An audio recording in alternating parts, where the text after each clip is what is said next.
Hello everyone, कैसे हैं आप सब लोग। एक कॉमन क्वेश्चन जो आप सब लोगों का हमेशा मुझसे रहता है वो ये कि सर जजमेंट की क्या इंपॉर्टेंस है। अगर हम जुडिशरी के स्टूडेंट हैं तो हमें जजमेंट्स कितने पढ़ने चाहिए, कौन से जजमेंट्स को रेफर करना चाहिए, और किसी भी एग्जाम को क्लियर करने के लिए, किसी भी एग्जाम में अपनी प्रिपरेशन को नेक्स्ट लेवल पे ले जाने के लिए जजमेंट्स का क्या रोल होता है। तो आज इसी क्वेश्चन को मैं इस वीडियो में एड्रेस करने वाला हूं, क्योंकि ये क्वेश्चन सारे लॉ के स्टूडेंट्स का रहता है। आप में से बहुत सारे स्टूडेंट्स ये बोलते हैं कि हमें जजमेंट्स के नाम जो है वो याद नहीं होते। देखिए, जजमेंट का नाम एक दूसरा एस्पेक्ट है। सबसे पहले हमें ये समझना है कि किसी भी जजमेंट के फैक्ट्स, उस जजमेंट में कौन से लॉ अप्लाई हुआ है और वहां पे ऑनरेबल कोर्ट्स के क्या कंक्लूजन है, उनके क्या रिमार्क्स हैं, ये जानना इक्वली इंपॉर्टेंट होता है। लेकिन साथ ही साथ मैं आपको एक इंपॉर्टेंट एस्पेक्ट और बता देना चाहता हूं। वो इंपॉर्टेंट एस्पेक्ट क्या है कि जितने भी लोग आप में से जुडिशरी की प्रिपरेशन कर रहे हैं वो लोग बैराक्ट्स को रेफर करते हैं, जो सबको रेफर करना चाहिए। बैराक्ट्स को रेफर करते हैं, एमसीक्यू क्वेश्चंस भी सॉल्व करते हैं। लेकिन जब बात आती है मेंस के आंसर राइटिंग की, तो मेंस की आंसर राइटिंग के लिए आप क्या करते हैं। अब आप लोग बोलोगे कि हम मेंस की आंसर राइटिंग के लिए आंसर राइटिंग की प्रैक्टिस करते हैं। ठीक है, आई एग्री विथ यू। लेकिन अगर मैं आपको एक ऐसा मेथड बताऊं जिससे कि आपकी जो मेंस की आंसर राइटिंग है वो इंप्रूव होगी, आपकी लॉ की अंडरस्टैंडिंग जो है वो इंप्रूव होगी, और साथ ही साथ आपको ये समझ में आएगा कि अगर कोई रेलेवेंट केस लॉ है या कोई रेलेवेंट लीगल प्रोविजन है, उसे कहां, किसी पर्टिकुलर सेक्शन को कहां और कैसे अप्लाई करना है। तो इसके लिए आज के वीडियो में मैं आपके साथ बात करने वाला हूं जजमेंट की इंपॉर्टेंस के बारे में, और आपको मैं ये बताऊंगा कि आप लेटेस्ट जजमेंट को कैसे रीड कर सकते हो, आप इनको कैसे समझ सकते हो। देखिए, सबसे पहले मैं आप लोगों को एक रोड मैप देना चाहूंगा। रोड मैप किसका? आपको इंप्रूव करनी है अपनी लीगल इंग्लिश, जो आपकी एक प्राइम रिक्वायरमेंट रहती है अगर आप जुडिशरी के एस्पिरेंट हो। आप साथ में ये भी चाहते हो कि अगर मैंने कोई रेलेवेंट सेक्शन पढ़ा है तो वो सेक्शन अलग अलग केसेस में कैसे अप्लाई हो रहा है, ये आपको सीखना है। और साथ में आपको ये भी सीखना है कि अगर मेंस के एग्जाम में जजमेंट राइटिंग करनी है तो जजमेंट राइटिंग में किन किन एस्पेक्ट्स को कंसीडर करना है। तो ये सारे एस्पेक्ट्स जो हैं इनको इंप्रूव करने के लिए, मेंस में अच्छा स्कोर करने के लिए, इनफैक्ट मेंस में आप बहुत बड़ा एक डिफरेंस क्रिएट कर सकते हो अगर आप आज इस वीडियो में बताई गई, इस वीडियो में जिस हैबिट के बारे में बात करने वाला हूं, अगर आपने उस हैबिट को फॉलो कर लिया। So without wasting any further time, मैं आपको आज एक बहुत इंपॉर्टेंट गोल्डन टिप जो है वो देने वाला हूं।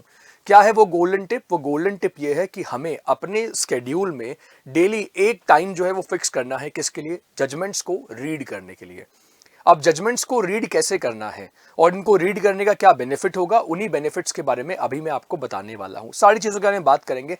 तो सबसे पहले मैं आपको ये बताता हूं कि देखिए, अगर आपने नेक्स्ट 7 to 8 मंथ्स, एक एग्जाम्पल लेकर हम यहाँ पे चल रहे हैं, ये ज्यादा भी आप कर सकते हैं लेकिन इतना आपको मिनिमम करना है। इमेजिन कीजिए कि अगर आपने अगले 7 to 8 मंथ्स डेली जजमेंट्स को पढ़ा, डेली आपने एक जजमेंट पढ़ा, तो 7-8 मंथ्स के बाद में आपकी जो लॉ की अंडरस्टैंडिंग है वो नेक्स्ट लेवल पे पहुंच जाएगी। और ये बात मैं सिर्फ ऐसे ही नहीं बोल रहा हूं आपको, ये आप खुद अप्लाई करके देखिए, आपको रियल में समझ में आने लगेगा कि आप जो अलग सेक्शंस पढ़ रहे हो वो सेक्शंस आपको पूरा बाय हार्ट लर्न होने लगे हैं। आप उन सेक्शंस को अब चाह के भी भूल ही नहीं पा रहे हो। और दूसरा, आपको बेनिफिट ये महसूस हो रहा है कि आपको पता और अच्छा ये सेक्शन कैसे अप्लाई होगा। तो सेक्शन की एप्लीकेशन जो है ना वो आपको रियल सेंस में समझ में आएगी। अब तक आप जो प्रिपरेशन कर रहे थे, आप एमसीक्यूज कर रहे हो, आपने थ्योरी में पढ़ लिया है, बैराक में आपने एक सेक्शन को पढ़ लिया है, लेकिन अगर उस सेक्शन को आप अप्लाई होते हुए कोर्ट में देखोगे, जजमेंट्स में देखोगे ना, तो फिर आप लीगल फील्ड में किसी भी तरीके का वर्क करोगे तो आपकी परफॉर्मेंस काफी एनहांस होगी। तो ये एक सीक्रेट टेक्निक है। कैसे अप्लाई करना है इसको, ये देखिए। इस टेक्निक को अप्लाई करने के लिए सबसे पहले मैं आपको बताने वाला हूं, मैं बात करने वाला हूं कौन कौन से टूल्स आपको अप्लाई करने हैं। पहला जो टूल मैं आपको बता रहा हूं वो टूल ये है कि आप एक काम कीजिए। ये देखिए, यहां मैंने दिल्ली हाई कोर्ट की वेबसाइट जो है वो ओपन कर रखी है। मैंने इंटेंशनली यहां पे ऑनरेबल सुप्रीम कोर्ट की वेबसाइट को ओपन नहीं किया है, ऑनरेबल दिल्ली हाई कोर्ट की वेबसाइट को ओपन किया है। उसका रीजन भी मैं आपको बता दूंगा, क्योंकि आप हाई कोर्ट लेवल से you can start reading judgments. यहां पे हमने रेफरेंस के लिए दिल्ली हाई कोर्ट की वेबसाइट को ओपन किया है। आप वेबसाइट को ओपन कीजिए और डेली आपको रूटीन फॉलो करना है कि वेबसाइट ओपन करने के बाद में यहां पे आप लेफ्ट साइड में एक सेक्शन देखोगे, and this section is called judgment section है। जजमेंट सेक्शन पे जब आप क्लिक करोगे तो यहां पे लिखा हुआ है पीडीएफ जजमेंट।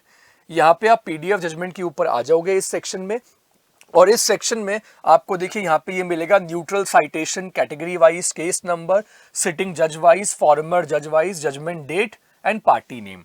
ये आपको ऑप्शंस मिल रहे हैं, इन ऑप्शन से आप किसी भी रिलेवेंट जजमेंट को सर्च कर सकते हो, राइट। लेकिन आपको क्या करना है, आपको जाना है इस पार्टी नेम वाले सेक्शन पे, और पार्टी नेम वाले सेक्शन में जाके देखिए यहाँ पे अब आपसे ऑप्शन पूछा है petitioner, respondent and don't know. अब क्योंकि आपको तो सिर्फ जजमेंट रीड करना है, आप यहाँ पे किसी पार्टी को रिप्रेजेंट तो कर नहीं रहे हो, आप इस वेबसाइट पे आए हो अपने नॉलेज को इनहैंस करने के लिए, अपने लॉ की अंडरस्टैंडिंग को आप इंप्रूव करने के लिए इस वेबसाइट के ऊपर आए हो। क्योंकि ये वेबसाइट पूरी तरीके से फ्री है, इसके लिए आपको you don't have to pay anything, कोई चार्ज पे नहीं करना। तो आपको यहाँ पे कोई भी नाम यहाँ पे मेंशन कर देना, रेलेवेंट कोई भी नाम। फॉर एग्जाम्पल यहाँ पे मैं नाम डाल रहा हूं मनोज, राइट, यहाँ पे मैंने मनोज नाम लिख दिया।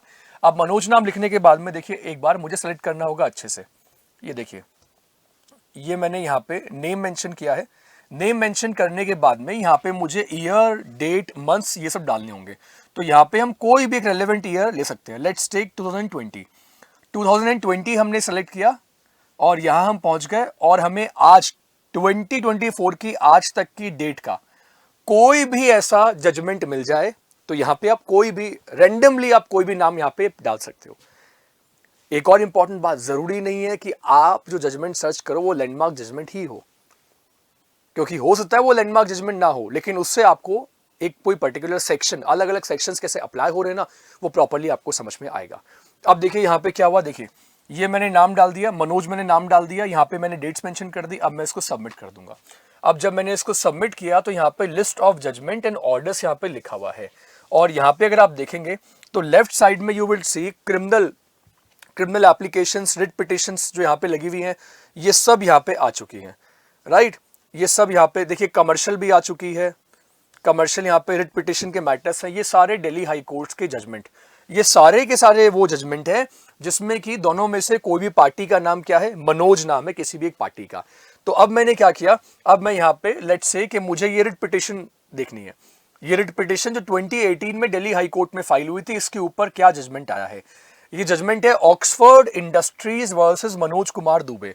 तो मैं अब क्या करूंगा, मैं सिंपली इसकी पीडीएफ पे क्लिक करूंगा, और पीडीएफ पे क्लिक करने के बाद में मेरे सामने आ गया है, ये डेट ऑफ ऑर्डर आ गया है 7 Feb 2024 का, यहाँ पे ऑनरेबल दिल्ली हाई कोर्ट का यहाँ पे ऑर्डर है।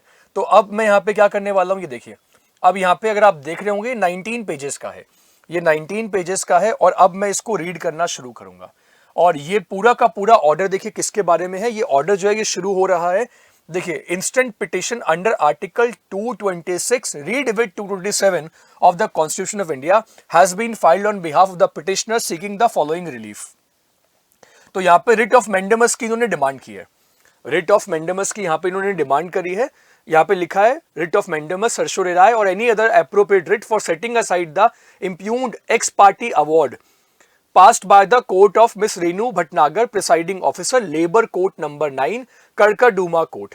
तो कड़काडूमा कोर्ट में यहाँ पे प्रिसाइडिंग ऑफिसर ने जो यहाँ पे क्या पास किया है, बेसिकली यहाँ पे जो ऑर्डर एक्स पार्टी अवार्ड जो यहाँ पे किया है लेबर कोर्ट ने, उसको इसमें चैलेंज किया गया है।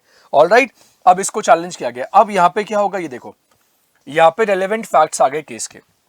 अब हम इन रेलेवेंट फैक्ट्स को रीड करेंगे, और रेलेवेंट फैक्ट्स को रीड करने के बाद में देखिए जब मैं आगे चलूंगा तो ये फैक्ट्स है जिसको आपको रीड करना है, ये आपको अपनी डेली प्रैक्टिस में लाना है। अब आप डेली जब ऐसे लीगल वर्ड्स को रीड करोगे ना, लीगल वर्ड्स को रीड करोगे, इस लैंग्वेज को रीड करोगे, तो आपकी लीगल इंग्लिश जो है ना वो नेक्स्ट लेवल पे पहुंच जाएगी, that I can guarantee you. आपकी ड्राफ्टिंग जो है ना वो नेक्स्ट लेवल पे पहुंच जाएगी। आपकी ड्राफ्टिंग में आप एक देखोगे कि ड्रास्टिक इंप्रूवमेंट आया है, और उसका रीजन क्या है, उसका रीजन ये है कि आपकी ड्राफ्टिंग में ना ये सारे वर्ड्स फिर रिफ्लेक्ट होने लग जाएंगे। लेकिन ये प्रैक्टिस आपको डेली करनी है ना। आपने वो बुक जरूर पढ़ी होगी एटॉमिक हैबिट्स, अगर उस बुक को कभी रेफर नहीं किया तो डू रेफर दैट बुक।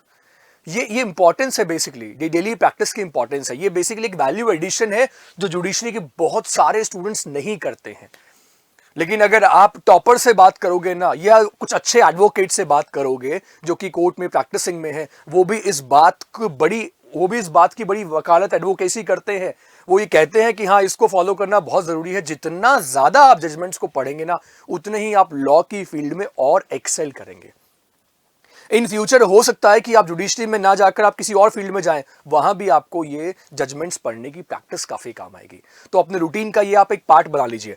अब देखिए, अगर आप जरा सोचिए कि अगर मैं इस पूरे केस को पढ़ूंगा तो मुझे किन किन एस्पेक्ट्स की नॉलेज होगी। मुझे लेबर कोर्ट्स के एस्पेक्ट की नॉलेज हो रही है, मुझे ये समझ में आ रहा है कि लेबर कोर्ट ने जो अवार्ड दिया है उसको चैलेंज किया जा सकता है किसमें, हाई कोर्ट में, under article 226 of the Indian constitution, right. अब यहां पे अगर आप आगे देखेंगे, यहां पे देखेंगे तो अब देखिए यहां पे कौन कौन से रेलेवेंट जो है सॉरी, रेलेवेंट प्रोविजंस यहां पे कौन कौन से एप्लीकेबल हो रहे हैं, उन सारे प्रोविजंस के बारे में यहां पे लिखा हुआ है। तो you just need to read. अगर आप यहां पे, मेरा सिर्फ कहना इतना ही है, आप डेली के अगर आप 18 to 20 पेजेस अगर आप ऐसे फास्ट रीड भी कर लेंगे ना, आप रीड भी कर लेंगे, आपको देखिए पूरा लर्न नहीं करना, बट उसके बाद में you will see the difference. आपको डिफरेंस फील होगा बाद में कि देखिए कितना बड़ा डिफरेंस जो है वो यहाँ पे आपको क्रिएट हो रहा है आपकी नॉलेज में। तो ये पूरा देखिए, जैसे कि मैंने आपको यहाँ पे एग्जांपल देके बता दिया, इसको मैं बस स्क्रॉल डाउन करके ना यहाँ पे क्या ऑब्जर्वेशन क्या है वो आपको बताना चाहूंगा। अच्छा, एक इंटरेस्टिंग बात यहाँ पे जजमेंट में आप और देखेंगे, वो इंटरेस्टिंग एस्पेक्ट ये है कि उसमें फिर कुछ लैंडमार्क जजमेंट्स को रिक्रिएट भी किया आता है, उनका रेफरेंस बेसिकली यहाँ पे दिया आता है अवार्ड में, सॉरी जजमेंट में उसका रेफरेंस यहाँ पे दिया आता है। तो यहाँ पे अवार्ड को चैलेंज किया गया, तो अवार्ड को चैलेंज करने के बाद दिल्ली हाई कोर्ट ने जो यहाँ पे अपना जजमेंट दिया है, इस जजमेंट में इन्होंने क्या किया है, इस जजमेंट में उसको प्रॉपर्ली रिक्रिएट किया है। तो यहाँ पे अब कोर्ट ने क्या कहा है, the instant writ petition stand dismissed pending application if any also stand dismissed, the order to be updated on the website. अब यहाँ पे इसको डिसमिस कर दिया गया। तो डिसमिस करने के यहाँ पे कोर्ट ने अपने अपने रीजंस दिए होंगे, ग्राउंड्स दिए होंगे कोर्ट ने। तो कोर्ट ने यहाँ पे सारे फैक्ट्स को रिक्रिएट करने के बाद में, जो भी फैक्ट्स यहाँ पे थे, जो भी पार्टीज की एलिगेशंस थी, जो भी पार्टीज के पास में ग्राउंड्स थे जिसके बेसिस पर उसको चैलेंज करे थे, उन सबको कोर्ट ने यहाँ पे क्या किया है, रिक्रिएट किया है। तो ये मैंने आपको प्रोसेस बताया। प्रोसेस क्या करना है आपको बस हाई कोर्ट की वेबसाइट पे जाना है। यहाँ मैंने दिल्ली हाई कोर्ट की वेबसाइट को रेफरेंस के लिया है।